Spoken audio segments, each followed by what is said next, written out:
Título, lição e verso, quem me ajuda? Título: A Nova Aliança. Verso para memorizar. Eis aí vem dias, diz o Senhor, em que firmarei nova aliança com a casa de Israel e com a casa de Judá. Jeremias 31:31. A lição desta semana é uma lição bastante interessante na sequência do que a gente vem estudando, por algumas razões. A primeira das razões dessa parte interessante da proposta dessa nova aliança é que ela nos atinge. Ou seja, a gente vem percorrendo ao longo da história que vemos estudando desde o Éden até a lição da semana passada, momentos diferentes da atuação de Deus para com aquilo que a Bíblia chama de povo de Deus. Porém, todas essas histórias que a gente vinha lendo até então eram histórias de pessoas que vieram antes de nós, histórias passadas, anteriores a nós. A lição número 10, ela faz esse marco divisor entre o povo de Israel, que é a última fase dessas promessas que Deus vem mantendo no Velho Testamento, desde o Éden até o período de Israel, para uma nova proposta, um novo período, uma nova circunstância, como último desenho de ação de Deus para com a humanidade. A partir daqui, ou seja, a partir desse momento da lição dessa semana, todos os demais textos que a gente vai ver daqui para frente dizem respeito ao período em que vivemos. Não só nós, mas todos os que têm vivido nos últimos 2000 anos de história fazem parte dessa referência temporal, que é esse momento divisor de águas entre a estrutura de um povo chamado Israel para uma nova abordagem dentro desse novo contexto que aparece aqui a partir dessa aliança. Exatamente por causa disso, ou seja, exatamente porque você não vê depois disso uma formatação de aliança na Bíblia, você não vai ver outra referência de formatação nova de aliança na Bíblia. Esse tema também é um tema essencialmente polêmico, porque para várias pessoas, principalmente na atualidade, ou principalmente nos últimos 300 anos, redondos, ou talvez, se a gente quiser ampliar um pouquinho, nos últimos 600 anos, se pegar desde a Reforma, nós temos visto abordagens ou ouvido abordagens a respeito dessa formatação da aliança, a nova aliança, a chamada nova aliança, com a perspectiva de que essa aliança ela surge para derrubar a aliança anterior. E é exatamente aqui que está o ponto de divergência, o ponto de polêmica nesse texto. Seria essa aliança a revogação da aliança anterior, no sentido pleno, e seria então essa nova aliança uma aliança com novas bases e novos critérios, ou essa nova aliança ela surge em função de um outro fator, o fator de que a aliança anterior se perdeu em termos de ser quebrada, de ser extinta, não por quem fez a aliança, mas por quem a recebeu. Essa é uma discussão central nesse tema da nova aliança. E é para isso que a gente foi chamado a atenção na observação do estudo dessa semana, para tentar entender isso. O que eu queria fazer, em termos de revisão desse tema, para a gente recolocar esse tema ou posicionar esse tema no lugar certo, na forma certa e entender as dimensões dele, é a gente repassar o que a gente estudou até a lição passada. Ou seja, da lição 1 à lição 9, a gente vem construindo as bases disso que a Bíblia apresenta como aliança. Então vamos relembrar algumas coisas que a gente já viu. E aí vocês vão me ajudar, já que hoje é o dia de prova, né? A gente está virando o conteúdo, mudando a unidade, então vocês agora me ajudam para a gente reconstruir essa temática. Na primeira parte que a gente estudou da lição, se você quiser pode voltar a lição lá para a lição número 1, não tem problema. A primeira parte que a gente estudou para formatar a aliança esse trimestre, a gente foi chamado a atenção para entrar num lugar em específico, o Éden, e nesse lugar em específico tentar encontrar o que aconteceu entre o plano de Deus, o pacto que Deus faz com o ser humano, e a resposta do ser humano a esse pacto. Então, a primeira pergunta importante para a gente construir esse tema é: Quando Deus estabelece o Éden para com Adão e Eva, termina a criação dos dois. Quando Deus apresenta o Éden para os dois, Deus faz alguma proposta em relação ao que eles tinham como possibilidade, ou seja, ele entrega algo para eles e esse algo tem uma perspectiva unilateral da parte de Deus enquanto entrega, sem dependência nenhuma do ser humano? Essa é a primeira pergunta feita dentro do Éden, ou seja, Adão e Eva abriram os olhos, tiveram consciência de quem são, foram colocados no jardim. A pergunta é, o que Deus entrega para eles no momento inicial da criação? Eu observo ali esse primeiro momento de Gênesis 2, da criação. Lembram da história? Deus chega e fala para eles, olha, agora o Éden é de vocês, estão indo embora. É assim que funciona o modelo. O que aparece logo de cara ali na criação de Gênesis 2?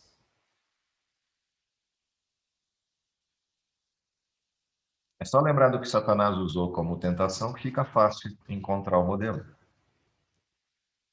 Qual é a pergunta que Satanás faz para Eva?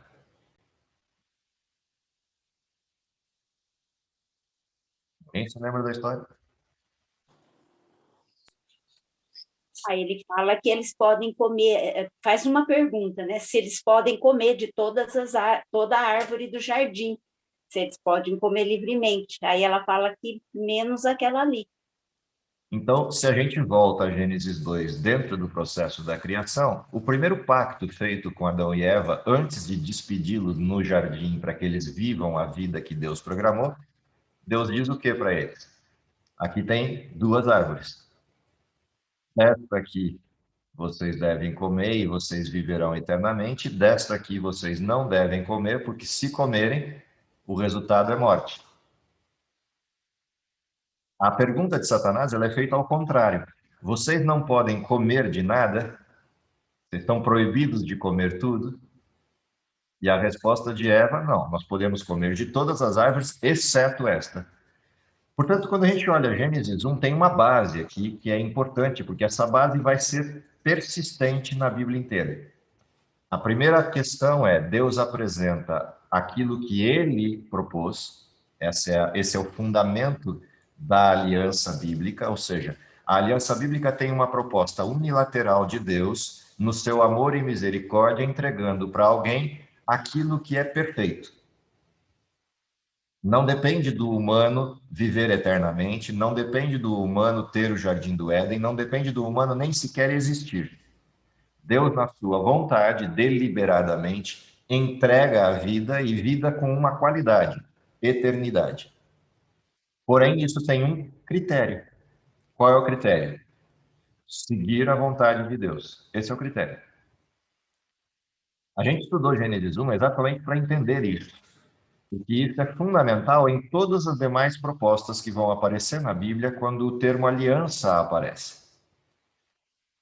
A gente vira um pouco a história e vai para Gênesis 6, aparece lá como referência uma outra situação.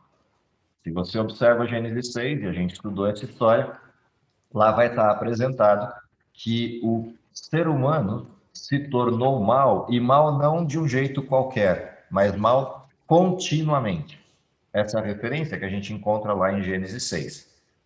Mas olha o que acontece em Gênesis 6, o verso 18. Depois de constatado que o ser humano se tornou mal e mal continuamente, ou seja, abandonou aquilo que era a vivência com Deus, qual é o resultado disso? Alguém lê para mim em Gênesis 6, 18. O que diz lá? Mas com você estabelecerei a minha aliança, e você entrará na arca com seus filhos, sua mulher e as mulheres dos seus filhos. Por que essa aliança é formatada aqui?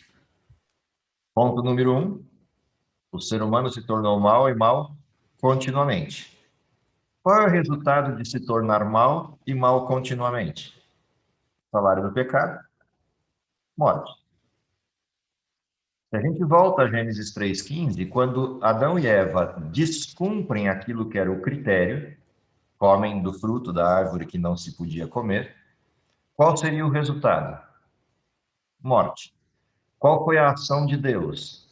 Gênesis 3,15 espelha que a ação de Deus é: porém, inimizade entre ti e a mulher, entre a tua descendência e o descendente dela, este te ferirá a cabeça e tu lhe ferirás o calcanhar. Qual é a atitude de Deus para com a morte iminente de Adão e Eva? Não morrem vocês, eu prometo que morro eu no lugar de vocês e vocês saem vivos do Éden. Para fazer o quê? Aguardar que eu cumpra essa promessa. Ela é certa, vocês permanecerão vivos porque a promessa é unilateral, depende só de mim o cumprimento da promessa, mas o critério para vocês serem atingidos pela promessa é: continuem comigo. Ou seja, aceitem as vestes que eu ponho sobre vocês e vivam debaixo disso. Você vai para a página 4 de Gênesis e o que você descobre? Tem 2 irmãos e um deles rejeita a promessa. E em vez de manter aquilo que eram as vestes, sacrificar o cordeirinho, esperando o cumprimento de Gênesis 3,15, o que ele decide fazer? Escolhe sua própria forma de salvação. Oferta frutos no lugar do cordeiro. Quebra a aliança. Qual o resultado? Você vai caminhar como maldito sobre a terra, separado de Deus. Essa é a estrutura de Caim. Quando você vai a Noé, é a mesma coisa. A humanidade se afasta de Deus a ponto de se tornar má e má continuamente, o que Deus faz novamente. O mesmo que fez em Gênesis 3,15. Ele se dirige a alguém que ainda se mantém perto de Deus, ou que tem a possibilidade de se manter perto de Deus, e faz uma proposta. Vou firmar com você uma aliança unilateral. Não depende de Noé. Porém, ela tem um critério. E esse critério é dividido em 2 partes. Parte número 1, faz a arca. Parte número 2, entra nela.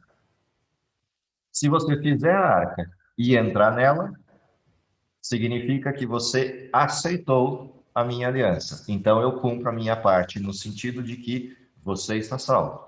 Porém, a aliança é unilateral. O ser humano já está morto. Deus se adianta ao processo e, nessa proposta de se adiantar ao processo, propõe uma saída. Se você vira a Bíblia mais algumas páginas à frente, vai lá a Gênesis 17 e olha lá no verso 2 o que aparece. Farei uma aliança entre mim e ti, e te multiplicarei extraordinariamente. Quem é o sujeito dessa aliança? Deus. Quem é o que está recebendo a informação? Abraão. Abraão. Abraão recebe de Deus uma proposta. Vou fazer com você uma aliança. Mas ele já não tinha feito isso com Noé? Já não tinha feito isso com Adão? Por que ele faz de novo aqui essa mesma apresentação? De novo a situação se repete. Deus fez uma proposta para Noé, Noé entrou na arca com seus filhos, saiu da arca, parte dos seus filhos abandonou o caminho de Deus, principalmente Cão e Jafé, no sentido da descendência deles. Qual é o resultado? Isso foi contaminando a terra e, de novo, o processo de distanciamento aparece. E o que Deus faz com Abraão? Ele faz o seguinte: sai da tua terra, do meio da tua parentela, e eu vou fazer de você uma grande nação. Quero fazer uma aliança contigo. De novo, o chamado é unilateral, não depende de Abraão. É Deus quem vem na direção do ser humano e diz: quero te salvar. Mesmo critério, mesma situação, mesmo procedimento. Qual é o critério para essa aliança?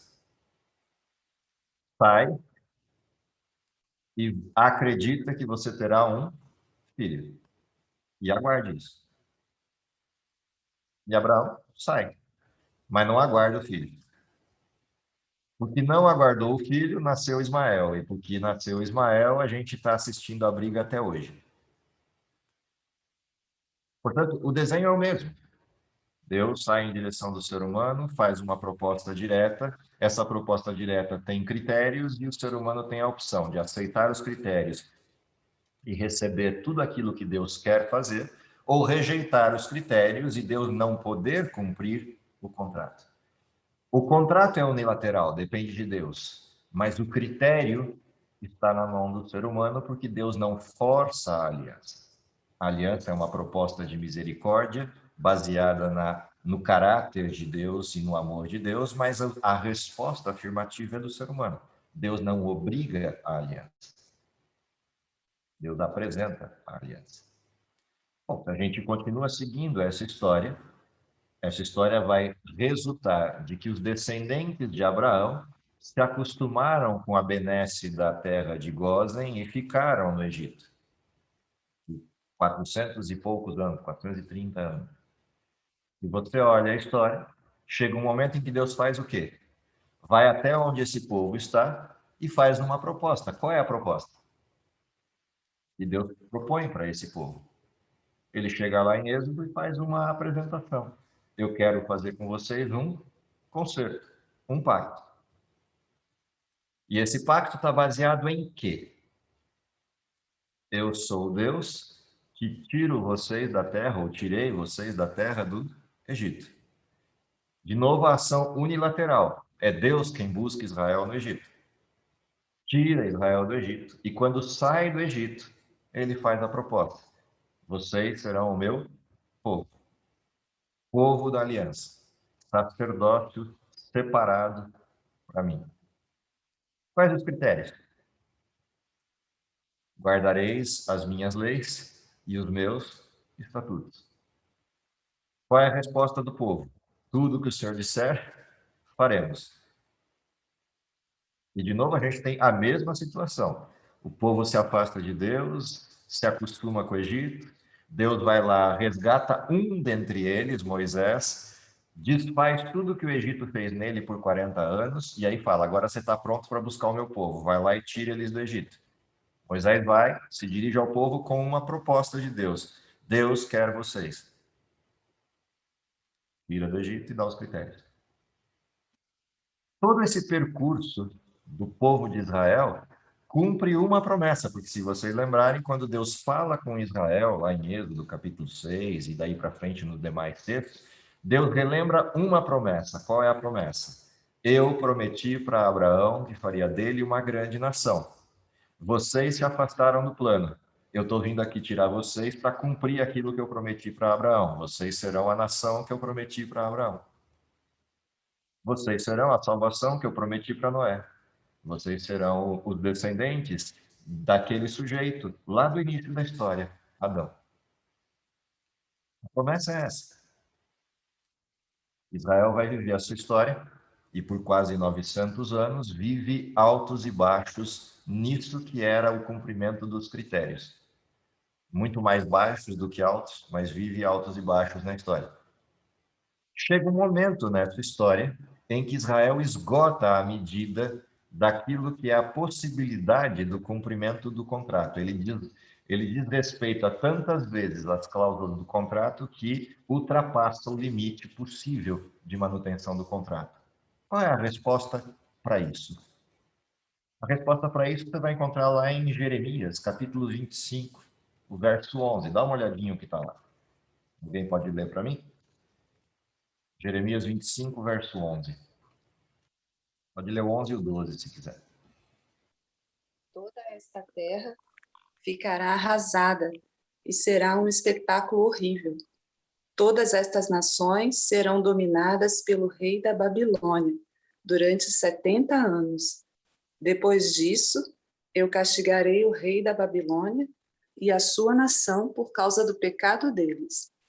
Destruirei o seu país e o deixarei arrasado para sempre. Sou eu, o Senhor, quem está falando. Olha que interessante. Israel esgotou a medida daquilo que era possível dentro do critério da aliança e Deus anuncia o resultado. Vamos voltar para a história.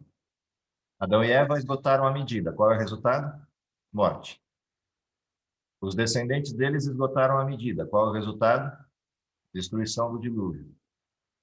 Os descendentes de Abraão esgotaram a medida. Qual é o resultado? Cativeiro. Os descendentes do cativeiro esgotaram a medida. Qual é o resultado? Cativeiro outra vez. Percebe que é a mesma história, é um ciclo que se repete na Bíblia. O interessante é que em cada um desses ciclos, o que Deus fez? Antes que o resultado aparecesse de forma efetiva, o que Deus faz? Ele se adianta e propõe uma saída.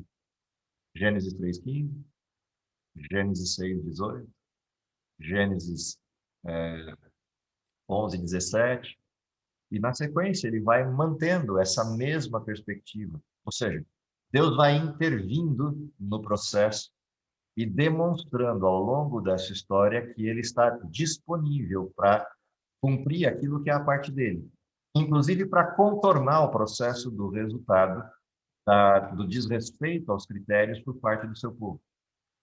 E é o que a gente encontra um pouquinho mais à frente, depois de Jeremias 25, antes do cativeiro se efetivar na forma plena. Olha o que aparece em Jeremias 31. Que diz aí? Foi o texto base da lição, 31, versos 31 a 34. Que diz lá? Eis aí vem dias, diz o Senhor, em que firmarei nova aliança com a casa de Israel e com a casa de Judá. Continua até o 34. Esta não será como aquela que eu fiz com os antepassados deles no dia em que os peguei pela mão e os tirei da terra do Egito. Embora eu fosse o Deus deles, eles quebraram a minha aliança. Sou eu, o Senhor, quem está falando. Quando esse tempo chegar, farei com o povo de Israel esta aliança. Eu porei a minha lei na mente deles e no coração deles a escreverei. Eu serei o Deus deles e eles serão o meu povo. Sou eu, o Senhor, quem está falando.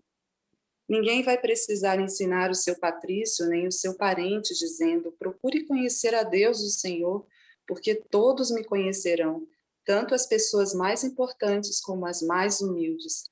Pois eu perdoarei os seus pecados e nunca mais me lembrarei das suas maldades. Eu, o Senhor, estou falando. Olha que interessante. A proposta que estava lá em Jeremias 25, sou eu que estou dizendo que vai acontecer isso com Israel, se repete aqui. Sou eu que estou dizendo que vou salvar o meu povo. Quando a gente olha essa formatação, a nova aliança que aparece aqui, quais são os elementos que estão dentro dela? Primeiro elemento, quem é que se dirige de forma unilateral na direção do povo? Deus. Mesma situação de todos os outros momentos que a gente leu nas histórias anteriores. Segunda questão, existem critérios. Qual é o critério aqui? Tem leis e elas estão escritas aonde? No coração. Ou seja, o critério é o mesmo. O desenho é o mesmo. Tem uma promessa da parte de Deus, uma aliança de natureza unilateral e um critério a ser recebido pelo povo como algo que pertence ao modelo. E esse critério é: porei minhas leis no seu coração, eu vou ser o Deus deles e eles serão o meu povo. Mas espera lá, não foi exatamente isso que ele disse em Êxodo? Vocês terão os meus estatutos e as minhas leis. Eu serei o seu Deus, vocês serão o meu povo. É a mesma história. Não existe nenhuma diferença da história anterior. Então, por que essa aliança é nova? O próprio texto diz por que ela é nova. Ela é nova porque Deus interrompeu a aliança anterior ou ela é nova porque o povo desrespeitou a aliança anterior? O que o texto diz? O povo quebrou a aliança. O povo quebrou a aliança, portanto, a aliança quebrada precisa ser feita outra. A novidade dessa aliança não é a substituição da anterior. A novidade dessa aliança é a quebra da anterior. Assim como a novidade da aliança de Noé é a quebra da anterior, a novidade da aliança de Abraão é a quebra da anterior, a novidade da aliança de Israel é a quebra da anterior. Diferente da expressão novo no sentido de substituição, a expressão novo é o sentido da destruição da anterior por parte daquele que a recebeu. É simples de entender isso quando a gente olha para Moisés descendo do monte. Moisés subiu ao monte e desceu com 2 tábuas de lá. O que aconteceu quando ele chegou em Israel? Ele encontrou o quê entre o povo? povo estava fazendo o quê quando Moisés desceu do Bezerro monte? de ouro, um bezerro de ouro. E Moisés, muito contente com a história, fez o quê com as tábuas? Quebrou. Quebrou-as. Quebrou. Aí ele sobe o monte de novo. E agora Deus dá uma nova lei para aquele povo. É isso que aconteceu? Ou ele deu novas tábuas com a mesma lei? Novas tábuas. Com a mesma lei. E Moisés desce e o povo segue a história. A pergunta a ser estabelecida aqui é, quando Deus diz, porém minha lei no coração deles, a pergunta é uma nova lei ou é a mesma lei num lugar diferente? A mesma lei em um lugar diferente. Entendem a questão? É muito simples eu olhar esse texto e esquecer parte dele, como se esse texto rompesse com o desenho anterior. Não, esse texto não rompe com o desenho anterior, ele muda aspectos do formato da aliança externo, mas o centro da aliança permanece o mesmo. Vocês serão meu povo, eu serei seu Deus, a minha lei persiste e estará no coração de vocês. É a mesma história. Há algo interessante nesse texto. Para quem foi proposta essa aliança? Firmarei uma aliança com quem? Israel. Com a casa de Israel. Bom, se é com a casa de Israel, por que essa aliança chega até a gente? Se foi feita com a casa de Israel. E se era uma nova aliança, mas o povo é o mesmo, a lei é a mesma e o Deus é o mesmo, do que a gente está falando quando diz que essa aliança aboliu a aliança anterior? Olha que interessante quando a gente continua olhando essa história, porque a gente ainda está na fase da promessa. Vamos ver o cumprimento na perspectiva profética dessa história. Abre Daniel capítulo 8, alguém aí para mim, e lê os 2 últimos versos de Daniel capítulo 8. Qual que é o verso, Júnior? Os 2 últimos de Daniel 8. Tá.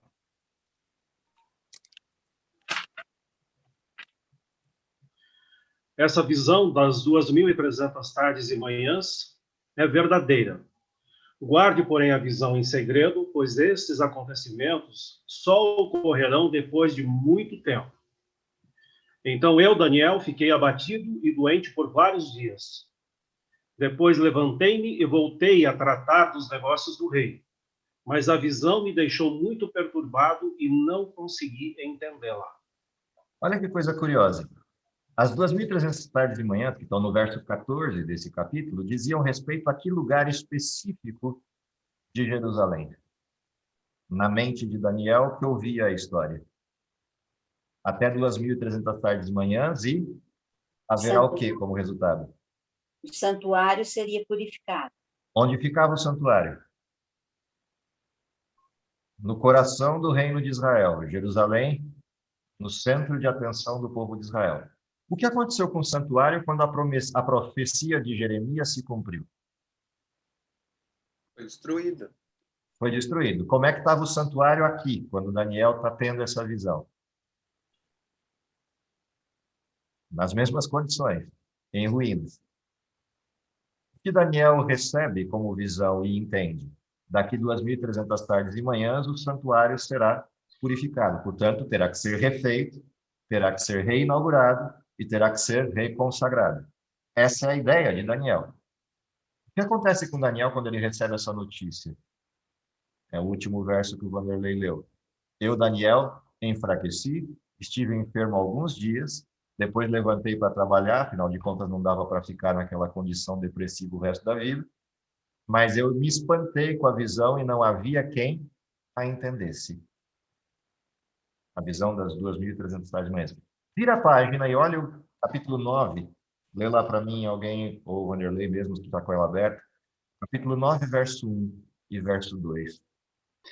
Era o primeiro ano do reinado de Dario, o Medo, filho de Assuero, que se tornou rei dos babilônios. Nesse primeiro ano, eu, Daniel, ao estudar a palavra do Senhor revelada ao profeta Jeremias, compreendi que Jerusalém devia permanecer desolada por 70 anos. Olha que coisa interessante. Daniel estava doente no capítulo anterior, que era o terceiro ano do rei Belsazar. Não havia quem explicasse ou quem fizesse ele entender o significado daquela visão de que depois de 2.300 tardes de manhã o santuário seria purificado. Encafifado com isso, ele continua estudando e esbarra de novo no texto de Jeremias, e ele entende que o cativeiro deveria durar 70 anos. Portanto, estamos na mesma história que a gente leu lá em Jeremias 25:11 e leu em Jeremias 31. É a mesma história que está seguindo o seu curso. Só que agora ela se cumpriu. O cativeiro veio. E se nós estamos falando do primeiro ano de Dario, nós já estamos aí para perto de 65 anos, quase 66 anos de cativeiro. Faltava quanto tempo para acabar o cativeiro prometido por Jeremias, ou profetizado por Jeremias? Alguma coisa em torno de 4 anos. Aí vem alguém e diz para ele que é só daqui 2.300 anos que o santuário será purificado. Já ouviu falar em balde de água fria? Você está contando os dias para voltar para Jerusalém e alguém chega e diz para você, não vai ser daqui 4 ou 5 anos, vai ser só daqui 2.300. Relaxa, fica aí no cativeiro, porque não vai ter saída. É óbvio que Daniel entrou em desespero, e tanto que a oração que vem na sequência aí, ela espelha o tamanho do desespero de Daniel, e termina essa oração com uma resposta de alento a Daniel, porque ele é muito amado por Deus, e o anjo vem para explicar para ele a visão. Mas a parte interessante é a explicação que o anjo dá para a visão, que vai aparecer a partir do verso 24. Se alguém puder ler para mim a sequência, ou se o Wander estiver animado, continue aí. Um período de 70 semanas, de 7, foi decretado ao seu povo e à sua cidade santa, para dar fim à rebelião, acabar com o pecado, fazer expiação por sua culpa, trazer justiça eterna, confirmar a visão profética e ungir o lugar santíssimo. Agora ouça e entenda. Passarão 7 semanas, mais 62 semanas, desde que foi dada a ordem para reconstruir Jerusalém, até a chegada do governante, o ungido. Apesar dos tempos difíceis, Jerusalém será reconstruída com ruas e fortes defesas. Depois desse período de 62 semanas de 7, o ungido será morto e nada dele restará. Surgirá um governante cujos exércitos destruirão a cidade e o templo. O fim chegará como uma inundação. E a guerra e seus sofrimentos estão decretados desde esse tempo até o fim. O governante fará um tratado com muitos por um período de 1 semana, mas depois de metade desse tempo, ele acabará com os sacrifícios e com as ofertas. E numa parte do templo, ele colocará uma terrível profanação, até que o destino declarado para esse profanador seja finalmente derramado sobre ele. Olha que interessante o texto aqui. Você começa com uma proposta que é Daniel voltando a Jeremias para entender o tempo do cativeiro. Vem a oração de Daniel em desespero para que Deus cumpra a promessa e liberte do cativeiro no tempo determinado, 70 anos. O anjo vem e explica para Daniel a visão para mostrar para ele que aqueles 2.300 anos não tinham a ver com o que Daniel tinha entendido, mas o início deles marcaria a libertação do povo de Israel. E aí, olha o que vem na sequência. A profecia de Jeremias dizia assim: eis que vem, daqui a pouco, um tempo, em que eu vou fazer com vocês uma nova aliança. Escreverei as minhas leis no seu coração, vocês serão meu povo, eu serei o seu Deus. Quando você vem para o texto de Daniel, como é que ele termina a descrição profética de Daniel 9? Ele firmará uma aliança com muitos por 1 semana. E na metade dela fará cessar o sacrifício e a oferta de manjares. Um pouquinho antes, no texto que a gente leu. Porém, fim às transgressões, fim aos pecados, expiará a iniquidade, trará justiça eterna. E na carona disso, no verso 25, a gente leu que a proposta dessa profecia feita a Daniel dava conta de que viria o Messias.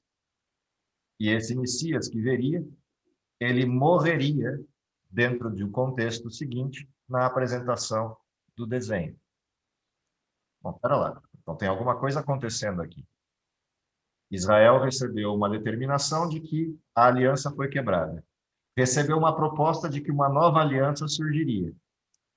Quando Daniel está vivendo, essa aliança ainda não aconteceu. Ele ainda está no cativeiro. Quando ele olha para frente na visão profética, o que ele diz? Essa aliança só vai ser feita quando?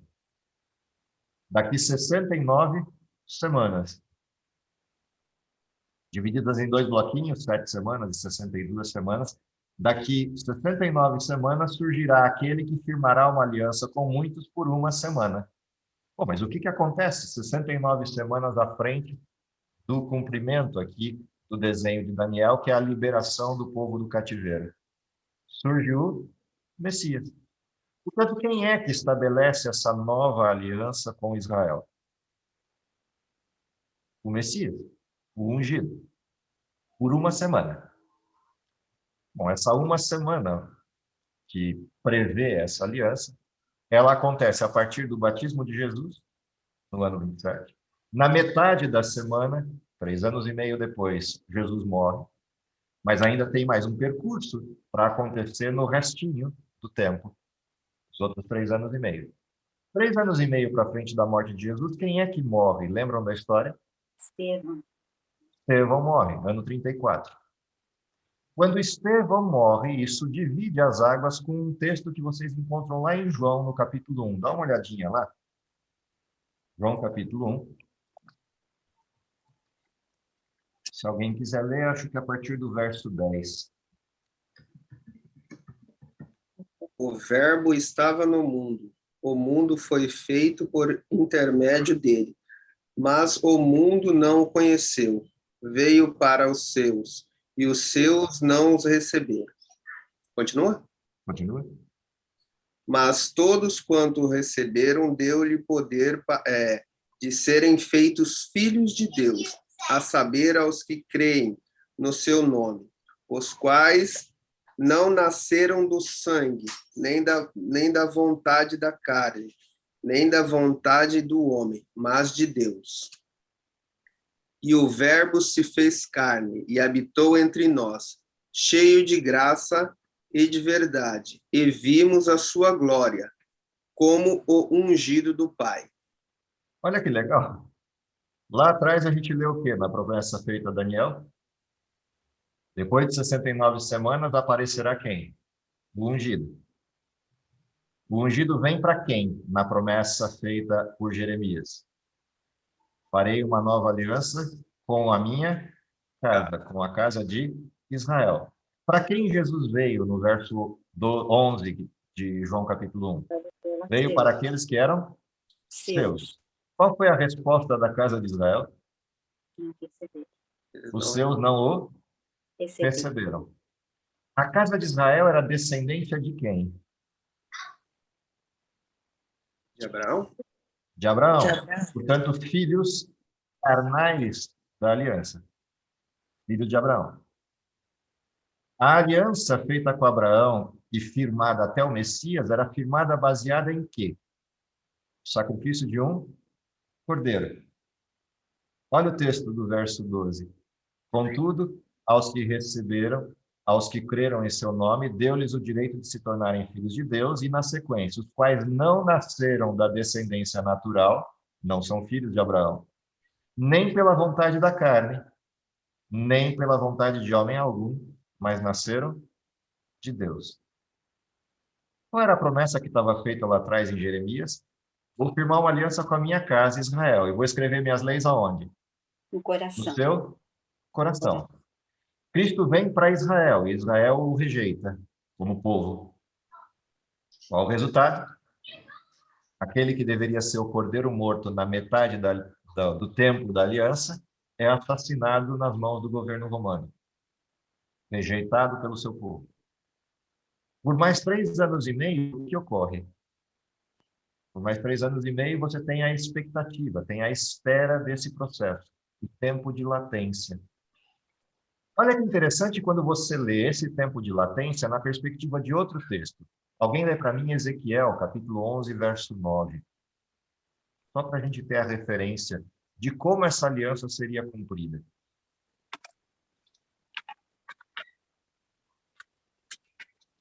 Ezequiel 11, 19. 19 ou não? Eu lhes darei Pode ler. Eu lhes darei um só coração e colocarei dentro deles um novo espírito. Removerei seu coração de pedra e lhes darei coração de carne.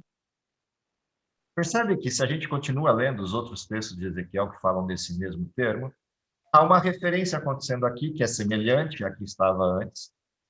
Eu vou escrever minha lei no coração deles, eles serão meu povo, eu serei o Deus deles. Eu vou transformar o coração deles. Mas essa promessa da aliança traz algo embutido além disso. Eu darei para eles o meu espírito. Perceberam que coisa interessante está aparecendo aqui?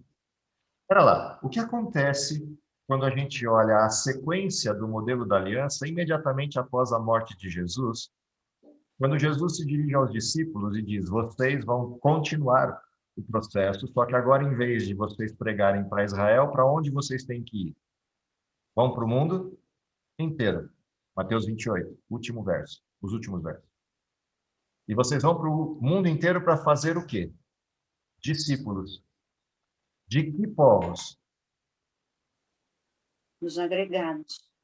Vocês vão chamar de todos os povos. Percebe? A mensagem começou primeiro a Judéia, depois a Samaria e depois até os confins da terra.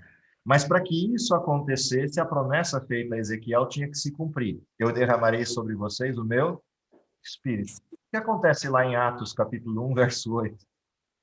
Derramamento de Pentecostes. Percebe? Você tem a cena da sequência dessa aliança em todas as suas fases de cumprimento. Desde a promessa feita aqui em Jeremias, a visão de Daniel sobre quando essa aliança seria cumprida, a perspectiva de que ela começou com a casa de Israel, mas Israel a rejeitou, os 3 anos e meio em sequência que levam até o surgimento de um sujeito chamado Paulo de Tarso, que explode o evangelho para todo aquele que aceita Cristo como seu salvador pessoal, e este crucificado. E o evangelho agora vai para o mundo inteiro, os gentios. Professor, Diga. você explicando, fica tão, tão claro, é tão nítido tudo isso. Eu posso entender que o povo da época de Jesus, ninguém estava estudando profecia, ninguém estava... Porque eles não entendiam isso, porque eles... É tão claro, é tão nítido. Mas ninguém estudava, quer dizer, ninguém estava realmente se preocupando com isso. E essa relação conosco hoje para a próxima volta de Jesus? Por que você acha, Sandra, que quem foi visitar Jesus no nascimento dele foram sujeitos da Pérsia e não sujeitos de Israel? Por que não estava todo o povo de Israel ali na porta daquela casa humilde assistindo ao nascimento de Jesus? E em lugar disso estavam 3 magos do Oriente Persa que enxergaram os livros de Daniel, os textos de Daniel, e perceberam o cumprimento da promessa de Isaías, de Jeremias e de Daniel. Percebe? O que você falou é nítido. Eles tinham os textos à mão e só foram olhar para os textos quando Herodes vira para um dos escribas e diz: que história é essa que nasceu um rei de Israel e onde ele tinha que nascer? Aí o escriba foi olhar, se é verdade, então ele tem que nascer em Belém. Se é verdade, e é claro esse texto, ele vai nascer em Belém, na cidade de Davi. É ridículo você pensar isso na história de Israel, mas é o que aconteceu. Mais interessante é você observar Jesus escrevendo e dizendo que ele veio para os seus e eles o rejeitaram. E isso traz a sua pergunta à tona. E nós? Por que eu estou fazendo esse percurso lento, a gente olhar a forma como a aliança vem se repetindo e a maneira como o povo vem se comportando? Porque quando Jesus foi embora, na sua ascensão, ele faz uma promessa. E ele deixa um elemento disponível. Qual é a promessa que ele faz? Eu vou, mas eu retorno. Até que eu retorne, o que vocês precisam fazer? Eu escreverei minhas leis no seu coração. Eu vou transformar o seu coração de pedra em coração de carne, mas vocês precisam aceitar isso. Bom, você tem dúvida disso? Vamos ver o Paulo, o apóstolo dos gentios, falando sobre isso. Romanos capítulo 7, alguém abre lá para mim.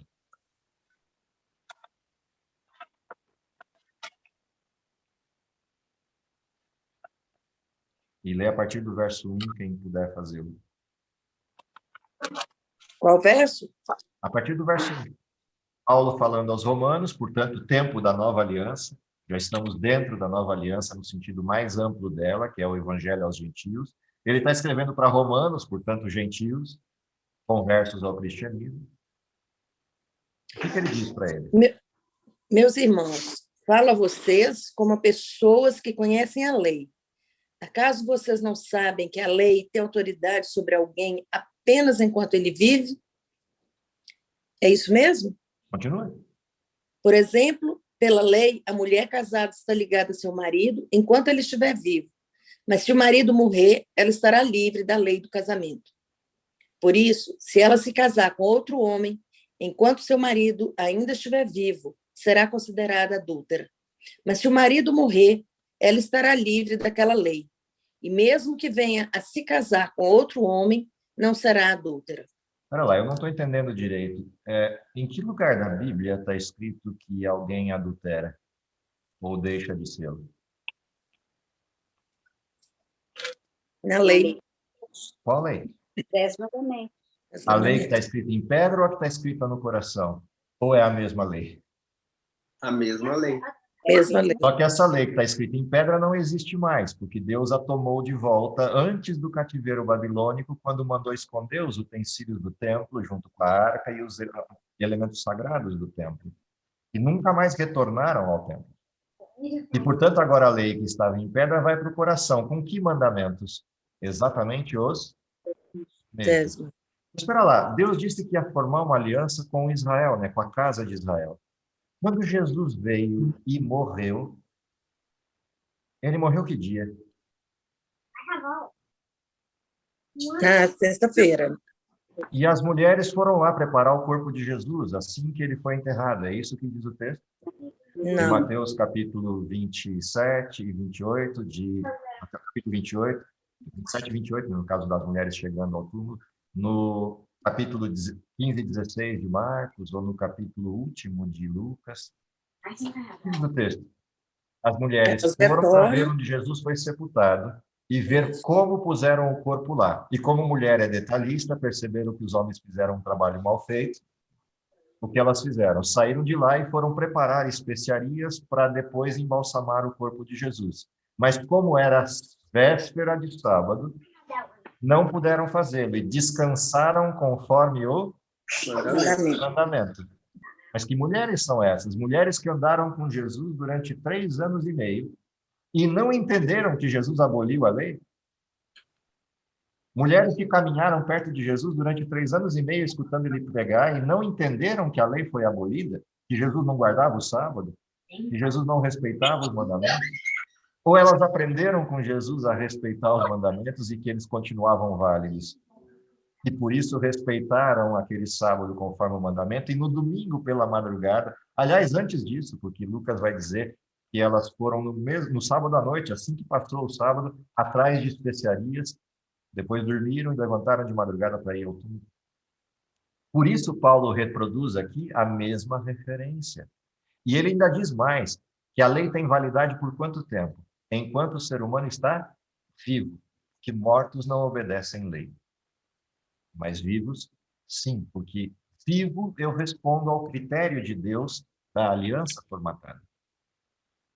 Está escrita no coração. Olha o resto do texto, lê para mim aí. Verso 4 em diante. Assim, meus irmãos, vocês também morreram para a lei por meio do corpo de Cristo, para pertencer a outro, aquele que ressuscitou dos mortos, a fim de que venhamos a dar frutos para Deus. Pois quando éramos controlados pela carne, as paixões pecaminosas despertadas pela lei atuavam em nosso corpo, de forma que dávamos frutos para a morte. Mas agora, morrendo para aquilo que antes nos prendia, fomos libertados da lei, para que sirvamos conforme o novo modo do Espírito, e não segundo a velha forma da lei escrita. Bom, então agora está tudo certo. Paulo me deu a carta de alforria da lei. Eu não preciso mais obedecer à lei, porque eu morri para a lei. E, portanto, a lei foi abolida. É isso que Paulo disse. Aqui tem uma forma grega de escrever e romana de argumentar que é perigosa numa leitura rápida. O que a lei fazia quando eu me deparava com ela? Ela escravizava. Mostrava o meu pecado. Ela mostrava o meu pecado e dizia que eu estava morto. Quando Cristo morreu na cruz, ele me liberta do quê? Da lei ou do pecado? Do pecado. E uma vez liberto do pecado, a lei não me condena mais. Portanto, eu morri para aquilo que a lei fazia. Estava condenado, agora estou vivo. Para viver em novidade de vida, distinta daquela que eu vivia antes, em pecado. E por que eu sei disso? Porque olha o que acontece nos próximos versos. Quando alguém começa a ter ideias, sabe aquela coisa que a gente diz, está tendo ideia? Quando alguém começa a ter ideia de que a lei foi abolida, Paulo percebe que o interlocutor pode ter essa ideia. Então, para amarrar os pontos, olha o que ele pergunta no verso 7 e descreve daí para frente. Que diremos, então? A lei é pecado? De maneira nenhuma. De fato, eu não saberia o que é pecado, a não ser por meio da lei. Pois, na realidade, eu não saberia o que é cobiça se a lei não dissesse, não cobiçarás. Espera lá, em que lei está escrito isso? Os 10 mandamentos. No último deles. Olha o que ele continua, verso 8. Mas o pecado, aproveitando a oportunidade dada pelo mandamento, produziu em mim todo tipo de desejo cobiçoso, pois sem a lei o pecado está morto. Antes eu vivia sem a lei, mas quando o mandamento veio, o pecado reviveu e eu morri. Descobri que o próprio mandamento, destinado a produzir vida, na verdade produziu morte, pois o pecado, aproveitando a oportunidade dada pelo mandamento, enganou-me e, por meio do mandamento, me matou. De fato, a lei é santa e o mandamento é santo, justo e bom. Olha que coisa interessante. O problema nunca foi o quê? Nunca foi a lei. O problema era o quê? O pecado. E o pecado residia aonde? No meu coração. Olha a sequência do texto. Olha agora, presta atenção. Porque bem sabemos que a lei é espiritual, mas eu sou carnal, vendido sob o pecado. Porque o que eu faço, não o aprovo, pois o que eu quero, isso eu não faço. Mas o que eu aborreço, isso eu pratico. E se faço aquilo que não quero, consinto com a lei, que é boa.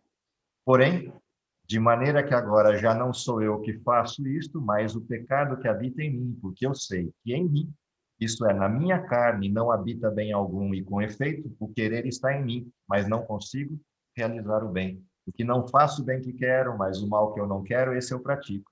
Ora, se eu faço o que não quero, já não faço eu, mas o pecado que habita em mim. Ou seja, qual é o grande dilema da humanidade?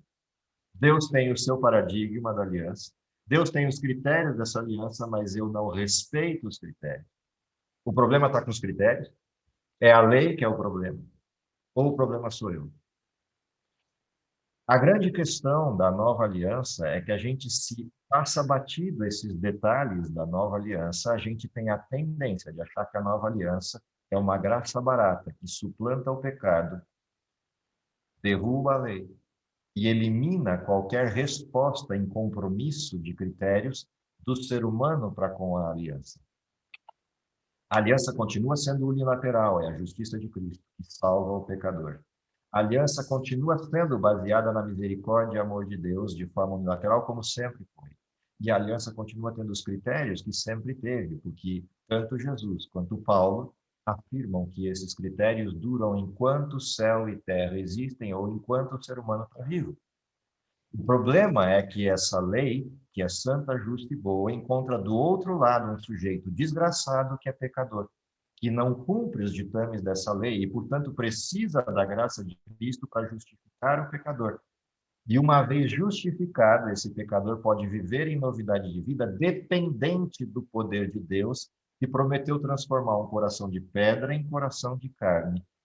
Prometeu escrever as leis no coração do homem, para que o homem possa, a partir desta referência, entender o que é a vida, porque a lei foi feita para a vida e não para a morte. Mortos não obedecem lei. mas vivos sim. Escravos no Egito não têm lei, mas livres têm a lei. Portanto, quando o texto me refere de que fomos libertos da lei do pecado e da morte, não é a lei de Deus que é o pecado e a morte. É o pecado que, diante da lei de Deus, se estabelece como condenável. Ou seja, tire a lei e está morto o pecado, porque sem lei não existe o conhecimento do pecado, mas também sem a lei não existe vida. Não porque a lei o produza, mas é porque a lei mostra o pecador que eu sou e me empurra para duas dimensões. Ou eu vou para a morte, pela rejeição de Deus, ou a Deus, ou eu vou para a vida, pela aceitação da justiça de Cristo e do seu sacrifício. Não era assim que agia Israel? Diante da condenação do pecado, tinha no Cordeirinho a sua esperança. Nós, na nossa condição, diante do mesmo pecado, manifesto pelos ditames da lei, temos à disposição de Cristo justiça nossa, expiação da iniquidade, fim do pecado. Essa é a referência do desenho que conduz toda essa abordagem da aliança, que termina, na sua perspectiva final, apresentando a última parte do que vimos na lição. Quem é o sacerdote dessa aliança e por que ela é superior em Hebreus 4 e em Hebreus 8? Ela é superior porque o ministério dessa aliança é feito não por símbolos, mas pelo Cristo efetivado na cruz. Não por uma promessa de que um dia ele viria na cruz e morreria pelos nossos pecados, mas pela certeza de que ele já fez isso. Por isso ela é superior. Porque agora eu não olho por espelho essa aliança, eu olho por realidade. Ela também é distinta porque, diferente da anterior, no sentido do santuário terrestre, eu tenho a manifestação do sumo sacerdote no santuário celeste, Hebreus capítulo 8. Ou seja, nós estamos na última fase desse desenho da aliança e não haverá uma nova aliança. Haverá o cumprimento final desta. Eu voltarei e vos levarei para mim mesmo, para que onde eu estiver, estejais vós também. A grande pergunta é, como Israel, eu vou responder como é essa aliança? Rejeitando os critérios e o promotor da aliança, ou respondendo aos critérios e aceitando a justiça do promotor da aliança? É a pergunta da Sandra. Eu estou olhando o desenho todo e entendendo a dimensão profética disso tudo, ou eu estou como Israel, vivendo na superfície da onda, sem olhar a substância dessa estrutura toda? Esse é o grande problema. Professor, Em todas as fases, em todas as dimensões da aliança, desde o Éden até a redenção. A gente insiste em ficar ou na superfície, sem olhar para todos os elementos que compõem o Evangelho na sua forma plena, ou a gente aprofunda e verifica a transformação que Deus quer fazer no coração, como quis fazer com o seu povo, tornando o sacerdócio real, povo santo e eleito, e quer fazer conosco, porque somos também sacerdócio real, nas palavras de Paulo, no nosso tempo. Mas eu preciso lembrar que os nossos corpos são sacrifícios vivos, santos e agradáveis a Deus, quando na dimensão plena da aliança eu respondo a isso que está aqui e faço o que não quero. Porque o que eu quero é pecar, mas quando faço o que não quero, respondo espiritualmente aquilo que Deus quer. Mas quando faço aquilo que eu quero, no sentido do pecado, eu abandono isso. Se eu faço aquilo que eu quero no sentido espiritual, eu faço aquilo que eu não quero no sentido carnal.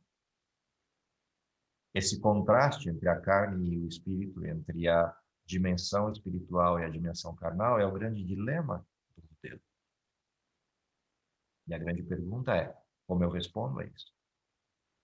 Essa é a pergunta feita nessa transição da lição da Escola Sabatina desse trimestre. Como que nós, no século XXI, vamos responder a essas questões? Diga, Thales, e diga, Pedrina. Moisés, só tem uma parte que está um pouco ambígua para mim ainda, que seria o seguinte: qual é a diferença da materialização quando existe o novo acordo em relação ao que era antes e em relação o que era antes a lei física nas pedras e o novo contrato, colocarei a lei no coração. Qual é a materialização nessa diferença? A pessoa de Cristo. Quando Cristo se torna material, a lei, que era material, passa à espiritualidade, porque o concreto passa a ser o Cristo. O abstrato, no contexto de Israel, era o Cristo, porque o Cristo era uma promessa futura. A lei era uma realidade presente. Quando Cristo morre na cruz, a certeza vira o Cristo. O pagamento foi feito, o sacrifício está dado, o estabelecimento é concreto, não há mais uma esperança na morte de Cristo, há uma certeza. Agora, a lei vem para o coração humano. E aqui há um aspecto interessante nessa sua pergunta, que é: a lei em Israel é visível para todos os israelitas, porque eles são nação separada, povo de Deus separado, para ser visto pelo mundo. Quando a promessa é rejeitada pela casa de Israel, ela assume uma dimensão lateral e integral, ela vai para o mundo inteiro. Portanto, cada indivíduo em cada lugar do mundo materializa o que Israel era como nação. E, portanto, não é mais um lugar onde o mundo vem, mas uma pessoa que tem a lei espelhada no seu coração e impressa no seu coração, vai ao mundo representar esse santuário. Por isso que nós somos templo do Espírito Santo. Em lugar do mundo vir ao templo onde Deus habita, agora o Espírito Santo habita em nós e nós vamos ao mundo levando esse templo. A lei que estava no templo agora está dentro de nós e nós levamos ao mundo. É essa inversão que acontece na transição da aliança.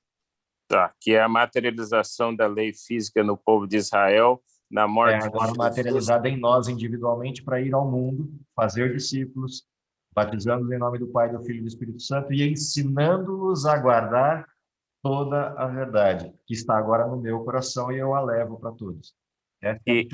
Que essa materialização na morte de Jesus se tornou universalmente conhecida pelo ato que ele fez na cruz, então não ficou mais direcionada a só um povo exclusivo, certo? Exatamente.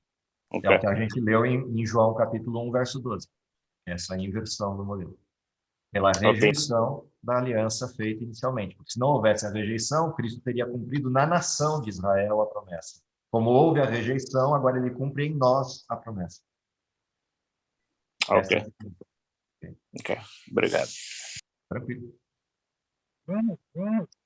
Não, eu ia falar, mas acho que você já respondeu que, na verdade, a aliança ela não mudou. Na verdade, ela foi ampliada em uma totalidade infinita de Deus para que a gente enxergasse. Né? Então, hoje, o que Sandra tinha falado, a gente pode correr o mesmo risco que o pessoal no tempo de Jesus. Sim. Eles não estudaram e, por isso, eles não estavam preparados. Nós hoje temos tudo o que eles tiveram, mas nós sabemos direitinho, claro, cristalino, e corremos o risco. Por quê? Porque, na verdade, tudo depende de Deus e da nossa aceitação. Deus dá tudo. Ele amplia, né? Deu tudo, deu o filho dele, ampliou totalmente. Mas como a resposta depende de nós, independe do quanto nós conhecemos, do quanto nós estamos atualizados. Porque se nós não respondermos, né, aquilo que Deus quer, a gente fica na mesma. Uhum. Mas a lei, ela ampliou totalmente. Então, a diferença é essa, foi ampliada totalmente para que não tivesse dúvida nenhuma. Ou seja, Deus pegou no limite extremo da tentativa de salvação do ser humano. Qual é o limite extremo? Cristo. Esse é o limite extremo. Não tem mais nada para fazer além de Cristo. Ele era o limite extremo. Se nem com Cristo eu entender essa narrativa bíblica de que existe uma aliança, ela é unilateral, Deus estabeleceu os critérios, façam a minha vontade, vocês são meus filhos, meu povo. Se nem com Cristo eu entender isso, não entenderei com mais ninguém, porque Cristo é o limite máximo desse processo. O que significa dizer que a pergunta persiste. E a pergunta com a qual eu acho que a lição pode terminar bem. Quando vier o Filho do Homem, porventura achará fé na terra? Essa é a grande pergunta. Porque ele já fez tudo, não há mais o que fazer. Quando ele vier para buscar os seus filhos, porventura achará fé na terra, ou encontrará mais uma versão de Israel rejeitando a Cristo?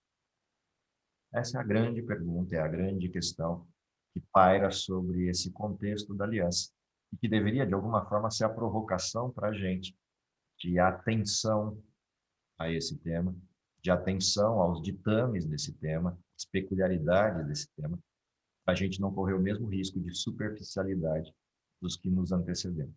Que Deus abençoe vocês, que a gente possa compreender adequadamente esse tema, porque o que a gente vai ver daqui para frente, no trimestre, nas últimas lições do trimestre, tem a ver diretamente com a nossa vida, com o nosso tempo e com a forma como essas promessas estão se cumprindo em nós, nos nossos dias, para conosco, enquanto perspectiva de Deus. Que Deus abençoe vocês, é o meu desejo para hoje. Oi. Desculpa, vai ver para mim, Lavos. E as bênçãos prometidas para Israel agora caem sobre os que aceitam? Eu já vou ler a próxima, caso você queira emendar uma na outra. A outra da Cláudia. Sempre foi o plano de Deus que a salvação se estendesse a toda a humanidade, ainda que não houvesse a rejeição por parte do povo de Israel. Essa mensagem seria levada a todos os povos? Qual foi a diferença, então? Vou de trás para frente, que aí fica fácil responder. Respondendo a Cláudia primeiro, em ti serão benditas todas as famílias da terra. Tanto sim, desde o início, a salvação era disponível a todos. Se você olhar Noé, todos que quisessem entrar na arca poderiam ser salvos. Se você olhar Abraão, todas as famílias da terra poderiam ser salvas. Se olhar Israel, todas as nações da terra poderiam se espelhar em Israel. Se olhar a Cristo, ide por todo mundo, a todas as nações, tribo, língua e povo. Ou seja, a mensagem sempre foi a mesma e sempre teve como alvo o mundo inteiro, os filhos de Deus. Como a rejeição sempre teve os mesmos paradigmas. Aquele que tinha a missão rejeitou a promessa. Portanto, é o mesmo risco que corremos. Temos uma missão, ir por todo mundo, pregar o evangelho na forma plena. Temos o mesmo risco, rejeitar a missão. O que leva à pergunta do Edson. A promessa feita para Israel continua sendo a mesma feita para nós? Sob o aspecto da bênção espiritual da promessa, que é a vida eterna, ela sempre foi a mesma. Sobre a questão material em Israel, que era ser a nação separada de Deus, esta promessa se quebrou. Aí o fato da transição desse modelo deu poder de serem chamados filhos de Deus, tantos quantos venham a crer no seu nome. E aí aquilo que era físico em Israel agora se torna espiritual no povo de Deus pós-Israel. E esse passa a ser o novo formato do cumprimento desta bênção prometida no sentido material. No sentido espiritual, a bênção continua a mesma. Eternidade, vida com Deus, ser povo dele, viver eternamente com ele. Essa sempre é a promessa. E se cumprirá na parte física, no nosso caso, na nova terra. Se você olhar a descrição de Apocalipse 21 e 22, é a mesma descrição de Isaías, os dois últimos capítulos, principalmente o último. O que estava prometido fisicamente em Israel no último capítulo de Isaías é repetido espiritualmente em Apocalipse 21 e 22 na nova terra, na nova Jerusalém. Portanto, sim, a promessa física feita para Israel continua vigente para nós, só não acontecerá aqui, acontecerá na nova Jerusalém, diferente de Israel, que poderia ter acontecido na velha Jerusalém. Essa é a única diferença. E é por isso somos hoje chamados de Israel espiritual, né? Exatamente, povo de porque Deus. A promessa se cumprirá para esse Israel na nova Jerusalém, como teria se cumprido para o Israel físico na velha Jerusalém. Lembra, Isaías, o último texto, descreve exatamente isso. Se quiser, depois vale a leitura lá, Edson, do último capítulo de Isaías, para relembrar da sequência. E é legal ler em paralelo esse último capítulo com o 21 e 22 de Apocalipse. E aí você vai vendo nitidamente a repetição do modelo numa nova abordagem. Então, de qualquer maneira, essa mensagem chegaria a toda a humanidade. Esse era o plano inicial. Só que, para Israel, né, esse plano deveria se concretizar até antes da nova terra, né, e dos novos céus. Na física tem uma forma fácil de ilustrar isso, fácil em termos, chamada força centrífuga e força centrípeta. Quando você olha essas duas abordagens, Israel tinha um modelo e nós temos outro. Só olhar a máquina de lavar para entender isso. Quando a máquina de lavar gira, aonde ficam as roupas? Para lá. Lembra? Onde elas ficam? Ela vai para lá, ó. Lavada. Ok? Quando você põe a máquina para centrifugar, as roupas se espalham. Esse é o nosso tempo. No modelo de Israel era o inverso. Todos seriam atraídos para Israel. Centrípeta. Nós, centrífuga. A gente espalha o evangelho para o mundo inteiro. Esse é o desenho. Okay? Só mudou isso. Mas a missão é a mesma, levar o evangelho ao mundo. Apenas mudou a ordem a direção, na realidade, do modelo. É a mesma mensagem. Sempre foi a mesma. Ponta a ponta na Bíblia. E isso facilita a vida para a gente, né? Porque sempre foi a mesma mensagem, sempre foi o mesmo desenho, facilita a nossa compreensão. O que dificulta é quando a gente perde esse fio da meada. Aí a gente bagunça a história inteira. Feito? Que Deus abençoe vocês. E as histórias que virão daqui para frente no trimestre sejam histórias impactantes para a gente, porque é o nosso período descrito a partir de agora, para a gente entender qual é de fato a nossa missão e o quão perto a gente está do fechamento dessa história. É o meu desejo para vocês.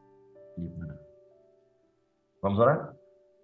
Querido Pai que está no céu, te agradecemos pelo dom da vida, agradecemos porque através de todas as histórias que podemos observar e vivenciar na Tua Palavra, podemos entender que a promessa sempre esteve disponível, que o Teu desejo de salvar é sempre a marca central da Bíblia, mas também entendemos que a dificuldade humana em aceitar a Tua graça e aceitar a Tua promessa se faz persistente ao longo da história. Dá, Senhor, que possamos não ser meros repetidores dessa história, mas que possamos aceitar de forma definitiva essa promessa, cumprirmos a missão, e, se possível, ainda vê-lo voltando em nossa geração.